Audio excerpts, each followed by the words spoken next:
sometime in January. This is one I've just made up for this one. But there are several things that I want to really emphasize this morning. First of all, I think every one of you that are here will agree with the comments and statements I am making. I don't think that I am going to bring out anything new.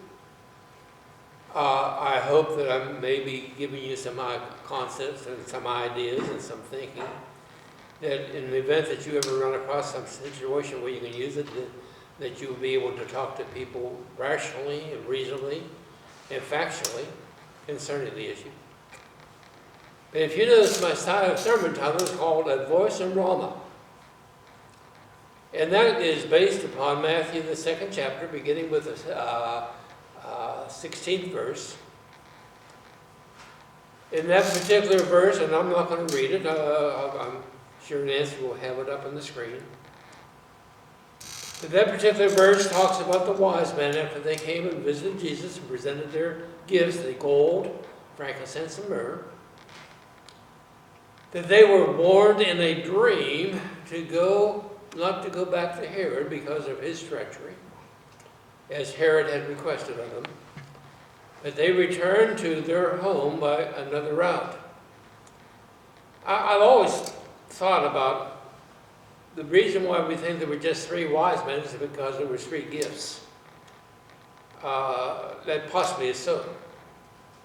And there is a story out that's called the 4th wise man, and why he never made it to the manger or to the house to be able to worship the newborn king of the Jews.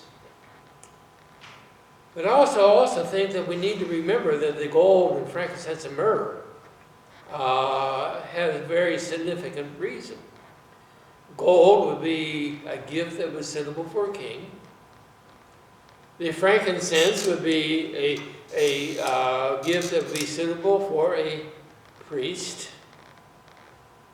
And a myrrh would be one suitable for the funeral of one that was in death and burial. All 3 very expensive gifts at that time. I want you to think about this particular thought that I have read. I don't know whether I agree with it or not, because it's just possibly a suggestion or just a thought in somebody's mind, that the myrrh that was used at the burial of Jesus Christ was the very same myrrh that was given to the Holy Family by the wise men. But after they left Herod,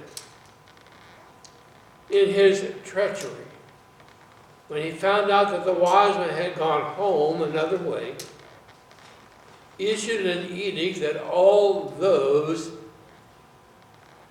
in Bethlehem and around about Bethlehem, every child 2 years of age and under would be put to death, every male child. And as we think about that, I mentioned last week in my sermon that the Jews and the Romans had different ways of aging a child.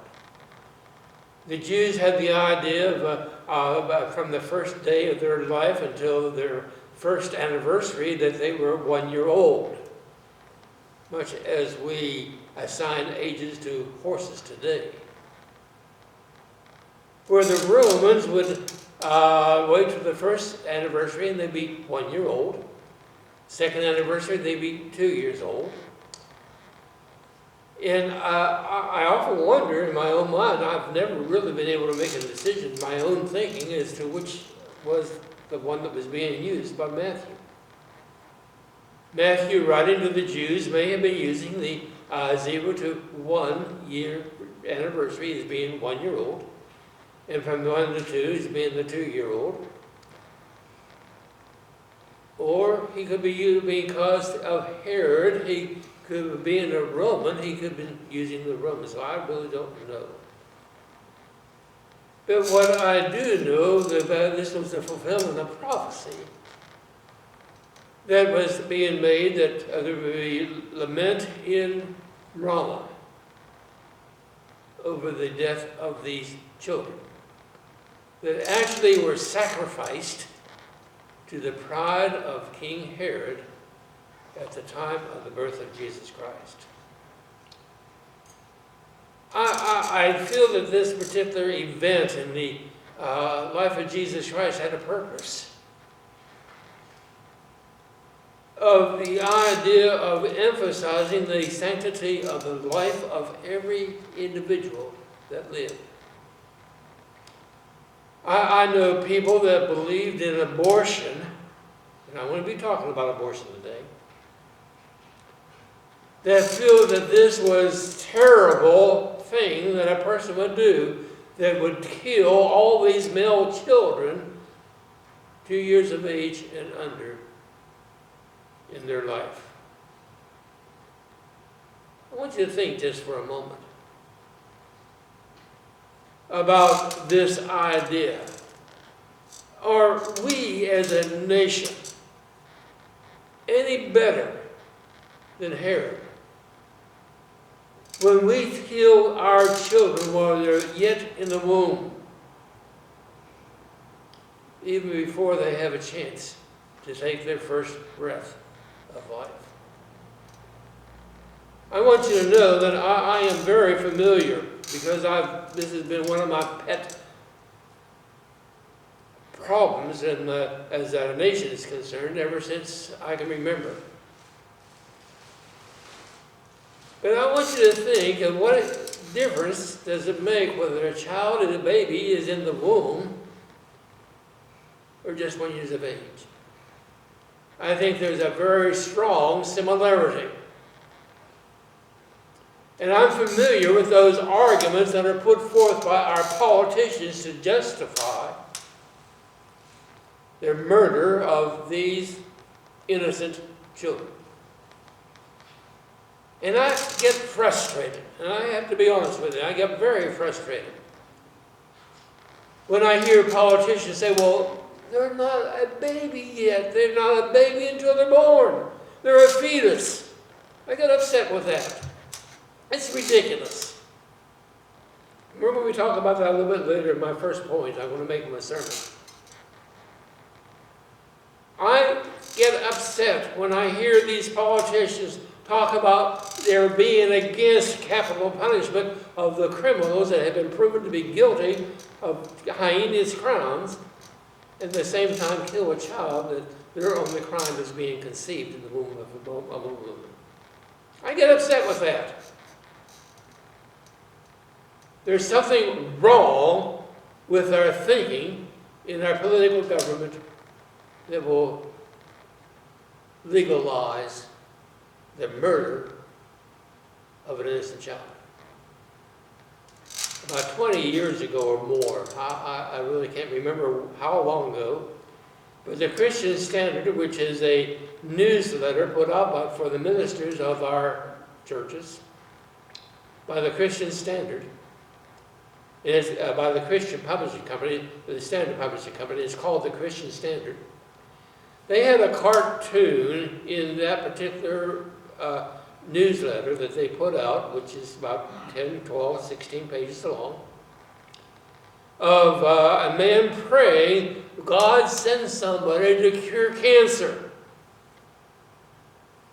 And the next caption would be God answering him, I did send somebody, but you aborted them. Who knows what these babies could have contributed to the welfare of our world that we are lacking today because they have been aborted in the womb of a mother. I don't call a pregnant woman carrying a fetus. I don't say that. I don't use the term fetus because that's just an excuse to take the idea of a baby, a person, or a child away from the thought. Now, this morning, I'm not going to be using that many scriptures. I'm going to be speaking from a personal standpoint. I want you to know that I will be using scriptures in some of my comments. And my ideas that I'm going to express are based upon Scripture. I'm going to use personal experience, because in my 50 years of ministry, or better, I've had the occasion to counsel many, many people that have experienced this particular atrocity in their family or in their life itself. I will make a confession to you right now that in my ministries I have been involved with 2 abortions. Number 1 happened when I was preaching in either Michigan or Titusville. I remember the family, but I can't remember the city in which they lived. The doctor wanted to do a hysterectomy on a particular woman because of a problem she was having. She had some tumors that they wanted to take out, and they had felt that the hysterectomy was the only way to take it out, and he wanted me to talk to the woman. And I went and talked to her and advised her to have this particular surgery, and that everything would go well because she was in the hand of God. Afterwards, they found out that one of the tumors that they thought was a tumor was a child. She was pregnant. Neither the doctor or I nor the family knew that she was pregnant at the time, therefore it was there. But in any case, the doctor would have told me that child would have never come to term. It would have died before. When I was preaching in Titusville, not Titusville, but in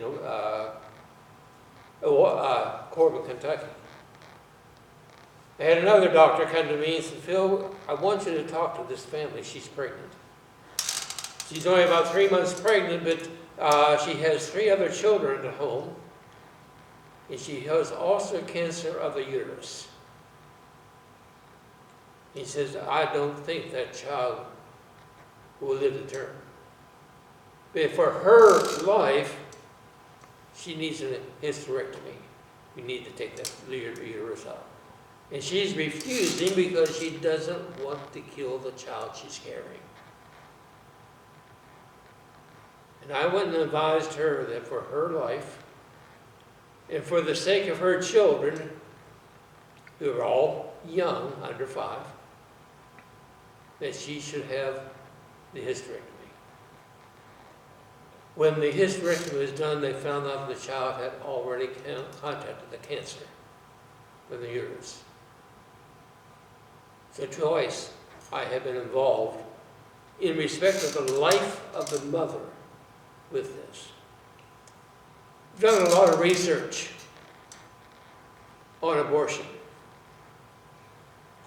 Not only have I read about it, watched films on it, but when I was in Corbin, I worked for the churches in that area, not only the Christian churches and Churches of Christ, but the Baptist, the Methodist, the Episcopalian. I was the one that worked to bring in a pro-life clinic to help the mothers with their pregnancies. That's what I did a lot of study on. I don't feel that I'm coming from an ignorant background. I think my background is solid. In my study, I found 3 things that I want to emphasize this morning. Number 1, I believe that abortion is no less than a murder of children. I firmly believe that, I've already said this, that some of the things that are being taught in our schools about abortion, medical schools in particular, are nothing but fictitious lies that are trying to be implied in the brainwashing of our nation to accept the idea that abortion is not wrong. I feel very strong about this. Back in about 2000, 2001, 2002, during a presidential election in the United States, there was a black man running for president. That was not what his political office party was. But this black man, he was very strong against abortion, and I think that's one of the reasons why he was not recognized as thoroughly as some of the others. But the black man used this quote from the book of Psalms, and I searched to be able to find what Psalms he was using. I think it was Psalms 90, the first two verses. In this particular verse of the Psalms, it emphasizes the idea that before God made the world, He knew you. That you are known of God even before He said that there be heaven and the earth. And I feel that there's a truth in it. I don't believe in predestination. But I believe that God has a purpose for us, and if we find God, we'll find that purpose. And I think there's a difference between God doesn't make us make that choice. We make the choice, and then God uses us. There's a difference. But his whole idea was, how can I kill a child or authorize the killing of a child in the womb of a mother when God already knew that child as a person? And I think he had a all point. I also believe that when you begin to read the scriptures, that remember that John the Baptist leaped in the womb of Elizabeth when Mary, pregnant with Jesus, came to visit Elizabeth. There had to be a person, a recognition, making that person a baby person. And then again, I find in many of the readings I have that you are told by medical people that a child will recognize the voice of a mother upon the birth of that child. And I have seen that with my own eyes. Steve was very alert when he was born. I'm not going to tell you what he was doing. And Steve was very alert when, an hour after he was born. Very responsive to Vera's voice. And may I say, my voice as well. I have felt for a long time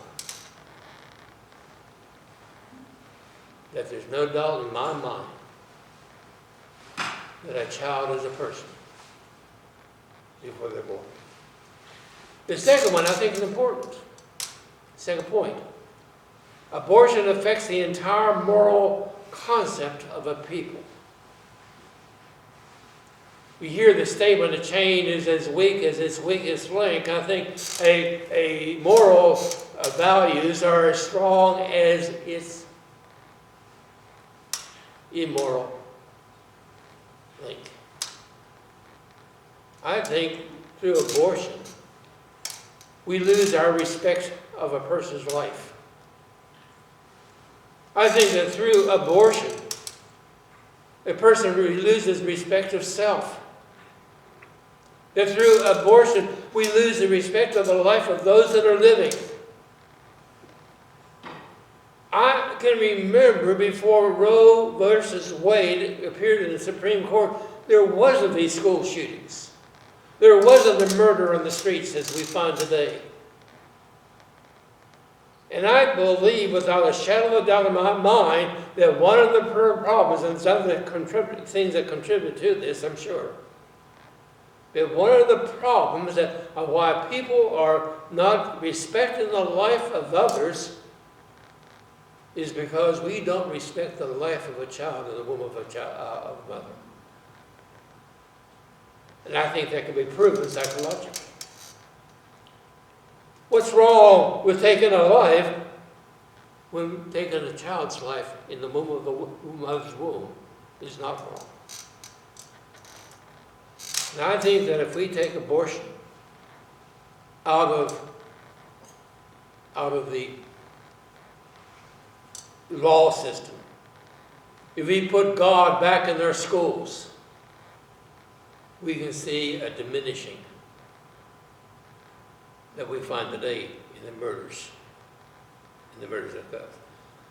And the last point I want to make, and I don't want to make a commitment on this, but there are many that believe that the problems we're facing in the world today, not only in our nation, but the entire world, is because of our disrespect of life. If you want to read something that will turn your hair gray if it's not already gray, if you want to read something that will curl your toes, get a dictionary, or an encyclopedia, I'm sorry, and read about the Jews sacrificing their children to the pagan god of Moloch.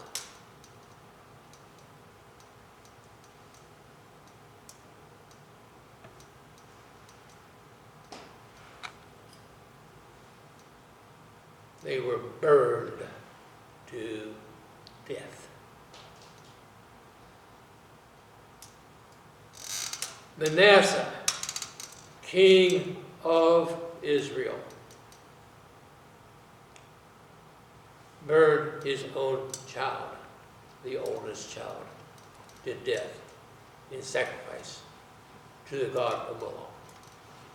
God told Josiah that he would not turn from his anger from the Jewish people because of the sins of his grandfather, Manasseh.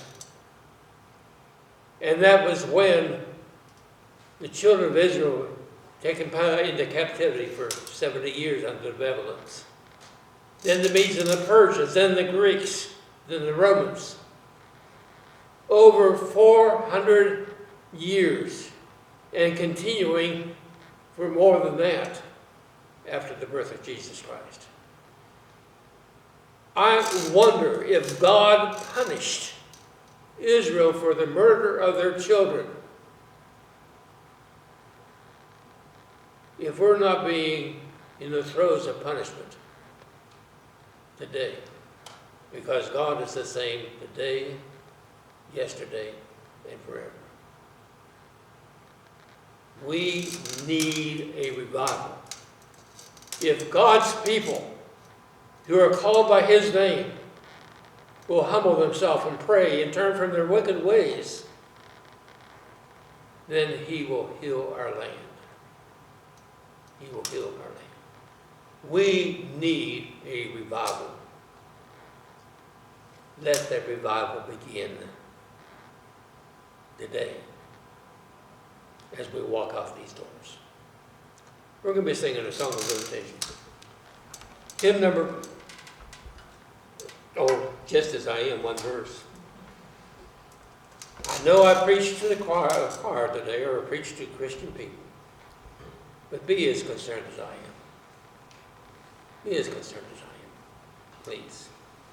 Thank you. Shall we stand and sing?